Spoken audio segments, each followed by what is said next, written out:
Hello, नमस्कार दोस्तों। आप सभी का स्वागत है अपनी इस जैसलमेर यात्रा के अगले भाग में। अपनी इस यात्रा के इस भाग में अपन एक शमशान घाट के बारे में जानकारी प्राप्त करेंगे।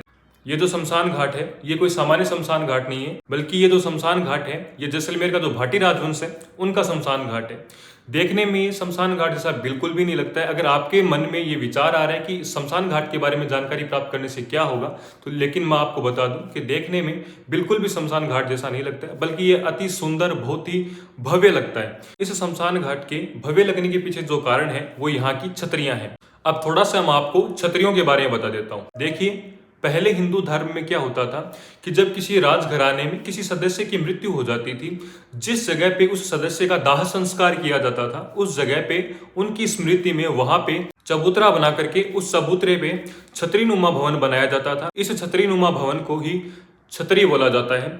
अगर इसका मैं आपको उदाहरण देना चाहूँ तो आप इसको ताजमहल जो है, जो आगरा में स्थित है, उसके माध्यम से समझ सकते हैं। जो ताजमहल है वो विशेषता है मुस्लिम धर्म की। यानी मुस्लिम धर्म में पहले क्या होता था कि जब किसी की मृत्यु हो जाती थी, तो जहां पे उस इंसान को दफनाया जाता था, उस स्थान पे उस इंसान की स्मृति में वहां पे मकबरा बनाया जाता था। ताजमहल जो कि मकबरे का ही एक उदाहरण है। उसी प्रकार से ये जो बड़ा बाग की छतरियां हैं, जब भाटी राजपूत परिवार में से किसी की मृत्यु हो जाती थी, तो वहां पे इनको, जहां पे इनका दाह संस्कार किया जाता था, उस स्थान पे उनकी स्मृति में छतरियां बनवा दी जाती थी। आज अपन इसी जगह के बारे में बात करने वाले हैं। तो सबसे पहले अपन चलते हैं साल 1493 ईस्वी में। साल 1493 ईस्वी में जैसलमेर के जो शासक हैं वो बनते हैं राव जेठ सिंह भाटी।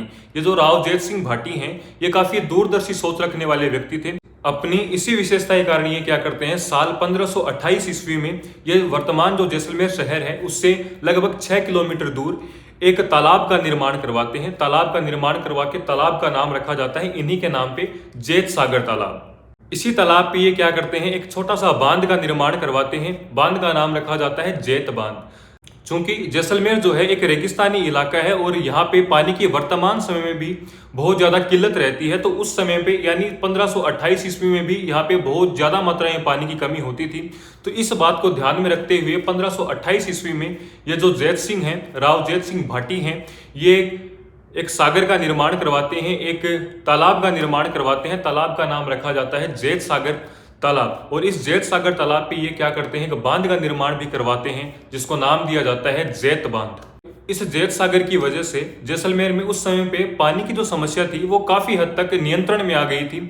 इस प्रकार से क्या होता है कि ये जो तालाब है, जो जेठ सिंह ने बनवाया था, यह तालाब उस समय पे जैसलमेर के लिए काफी फायदेमंद साबित होता है। जिस वर्ष में यानी 1528 ईस्वी में जेठ सिंह ने जब ये जेठ सागर बांध बनवाया था, उसी साल होता क्या है कि दुर्भाग्यवश इनकी मृत्यु हो जाती है। इनकी मृत्यु के पश्चात इनके जो पुत्र हैं, जिनका नाम होता है राव लूणकरण भाटी, वो यहाँ के शासक बनते हैं। और जिस जगह पे राव जेठ सिंह भाटी का अंतिम संस्कार किया गया था, वह जगह इसी जेठ सागर तालाब के पास थी। और इसी जेठ सागर तालाब के पास इनका दाह संस्कार किया गया था। जहां पे इनका दाह संस्कार किया गया था, वहां पे इनके पुत्र लूणकरण भाटी ने यहाँ पे इनकी स्मृति में एक छतरी का निर्माण करवा दिया।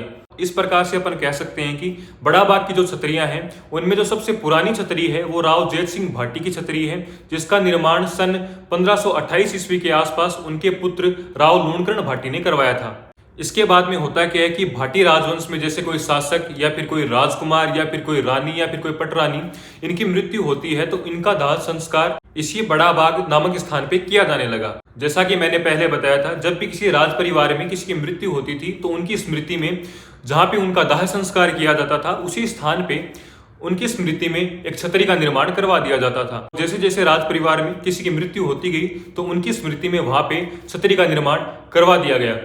इस प्रकार से ये जो बड़ा बाग नामक स्थान है, यहाँ पे लगभग 103 के आसपास यहाँ पे छतरियां हैं, जो कि भाटी राज परिवार के सदस्यों की छतरियां हैं। यहाँ पे जो सबसे नवीन छतरी है, या फिर मैं ये कहूँ कि जो छतरी सबसे अंतिम में बनाई गई, वो छतरी थी महारावल जवाहर सिंह भाटी की। ये जो महारावल जवाहर सिंह भाटी हैं, ये जैसलमेर रियासत के 1914 ईस्वी से 1949 ईस्वी तक शासक रहे थे।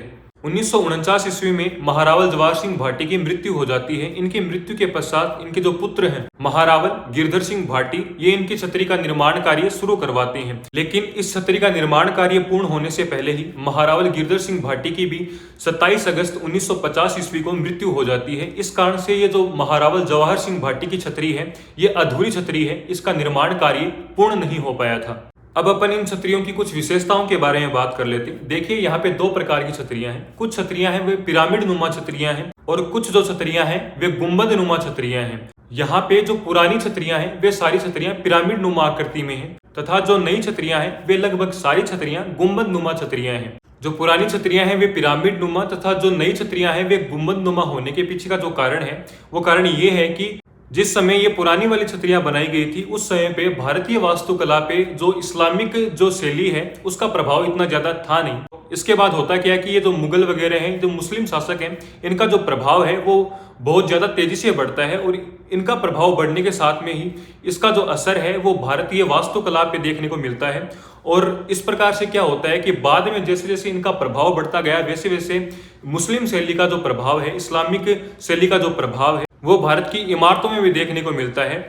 और गुंबद नुमा जो आकृतियां हैं वे इस्लामिक शैली को ही दर्शाती हैं। इस प्रकार से क्या होता है कि इस्लामिक शासकों का जो प्रभाव है वो जैसलमेर तक पहुंचता है। इसी के साथ साथ क्या होता है कि यहाँ की जो इमारतें हैं वहां पे भी इस्लामिक शैली का प्रभाव देखने को मिलता है। तो जो नई वाली जो छतरियां हैं उन छतरियों में गुंबद नुमा आकृतियां ज्यादा मिलती हैं। इस प्रकार से कहा जाता है कि पिरामिड नुमा जो छतरियां हैं वो हिंदू कारीगरों के द्वारा बनाई गई थी और जो गुंबद नुमा जो छतरियां हैं वे मुस्लिम कारीगरों द्वारा बनाई गई थी। देखिए अब यहाँ पे कुछ छतरियां ऐसी हैं जो आपस में ऊपर से जुड़ी हुई हैं। यहाँ पे जुड़ी हुई होने का मतलब ये है कि जो छतरियां आपस में जुड़ी हुई हैं वो एक ही परिवार के सदस्यों की छतरियां हैं। इनको पास में ही बना के ऊपर से इनको जोड़ दिया गया था जिससे ये पता लग सके कि ये जो छतरियां हैं वो एक ही परिवार के सदस्यों की छतरियां हैं। अब देखिए यहाँ पे जितनी भी छतरियां हैं उन छतरियों में पत्थर के शिलालेख लगे हैं। उन पत्थर के शिलालेखों पे जिस शासक की या फिर जिस राजकुमार की या फिर जिस भी व्यक्ति की वो छतरी है उस व्यक्ति के बारे में वहां पे लिखा गया है, उकेरा गया है, जिसमें उस व्यक्ति ने या फिर उस शासक ने अपने जीवन काल में जो श्रेष्ठ कार्य किए हैं उनका विवरण वहां पे लिखा गया है। उस व्यक्ति की या फिर उस शासक का जन्म कब हुआ था, कब उसकी मृत्यु हुई थी या फिर उसके मृत्यु के जो कारण थे उनके बारे में वहां पे लिखा गया है। अब देखिए यहाँ पे कुछ छतरियां ऐसी भी हैं जिन छतरियों में उस शासक के साथ साथ में उस शासक की जितनी भी रानियां थी जो उस शासक के साथ में सती हो गई थी। सती प्रथा के बारे में आप सभी जानते होंगे, थोड़ा सा मैं बता देता हूँ। पुराने समय में जब भी किसी व्यक्ति की मृत्यु होती थी तो उस समय पे क्या होता था कि जो उस व्यक्ति की जो पत्नी है वो उस व्यक्ति की चिता के साथ में ही जिंदा ही अग्नि स्नान कर लिया करती थी। इस प्रथा को सती प्रथा कहते थे। तो यहाँ पे जो शासक तथा शासक की जो रानियां हैं जो उस शासक के साथ में सती हो गई थी उनके बारे में भी यहाँ पे विवरण दिया गया है, उनके बारे में भी इन पत्थरों पे लिखा गया है। पुराने समय की जो छतरियां हैं उन छतरियों में जो शिलालेख लगे हैं वो पीले पत्थर के शिलालेख लगे हैं तथा जो नई छतरियां हैं उन छतरियों में जो शिलालेख लगे हैं वो संगमरमर के पत्थरों के शिलालेख यहाँ पे लगे हैं, जो आप जब यहाँ पे जाओगे तो आप आसानी से देख सकते हैं। अब ये जो बड़ा बाग नामक स्थान है यहाँ पे छतरियों के अलावा कुछ चबूतरे भी स्थित हैं। छतरियों और चबूतरे में अंतर ये है कि जब कोई शासक या फिर कोई राज परिवार का सदस्य जो कि विवाहित होता था जब उसकी मृत्यु हो जाती थी तो उसकी स्मृति में वहां पे छतरी का निर्माण करवाया जाता था। तथा जब राज परिवार में किसी राजकुमार की मृत्यु हो जाती थी, जो राजकुमार अविवाहित होता था, जब उसकी मृत्यु हो जाती थी तो उसकी स्मृति में छतरी न बनवा करके वहां पे चबूतरा बनवाया जाता था। अब देखिए यहाँ पे जितनी भी छतरियां हैं उन छतरियों में पीले पत्थरों के या फिर संगमरमर के पत्थरों के शिलालेख लगे हैं, लेकिन जो सबसे अंतिम वाली जो छतरी है जो राव जवाहर सिंह भाटी की छतरी है उनकी छतरी में कोई शिलालेख नहीं लगा हुआ है। उनकी छतरी में उनकी छतरी के ऊपरे वाले स्थान पर उनका नाम उकेरा गया है, जिसको देखने पे ये पता चलता है कि ये जो छतरी है ये राव जवाहर सिंह भाटी की छतरी है। अब देखिए ये जितनी भी छतरियां हैं ये सारी छतरियां देखने में काफी सुंदर हैं। ये सुंदर इसलिए हैं क्योंकि इन छतरियों में बहुत ही बारीक कारीगरी की गई है, यहाँ पे बहुत ही सुंदर नक्काशी की गई है। इस कारण से ये जो छतरियां हैं ये देखने में काफी सुंदर है और इसी कारण से ये जो बड़ा बाग की छतरियां हैं ये जैसलमेर का एक बहुत ही महत्वपूर्ण पर्यटन स्थल है। ये जो छतरियां हैं ये देखने में काफी सुंदर हैं ही, लेकिन सूर्योदय और सूर्यास्त के समय ये और भी ज्यादा सुंदर लगती हैं और इन्हीं छतरियों की सुंदरता को बढ़ा देती है इनके पास में जो स्थित पवन चक्कियां हैं वो इस बड़ा बाग की जो छतरियां हैं इनकी सुंदरता को और भी ज्यादा बढ़ा देती हैं। चूंकि ये जो बड़ा बाग की छतरियां हैं ये थोड़ी ऊंचाई वाले स्थान पे स्थित हैं तो इसी स्थान पे क्या है कि पवन चक्कियां लगा दी गई हैं जो कि विद्युत उत्पादन का कार्य करती हैं, क्योंकि यहाँ पे वर्ष भर तेज हवाएं चलती रहती हैं जिसके माध्यम से क्या होता है कि पवन चक्कियां विद्युत का उत्पादन करती हैं जो इस स्थान की सुंदरता को बहुत ज्यादा बढ़ा देती हैं। आज की अपनी इस यात्रा में बस इतना ही। मिलते हैं अपनी यात्रा के अगले भाग में, तब तक के लिए धन्यवाद।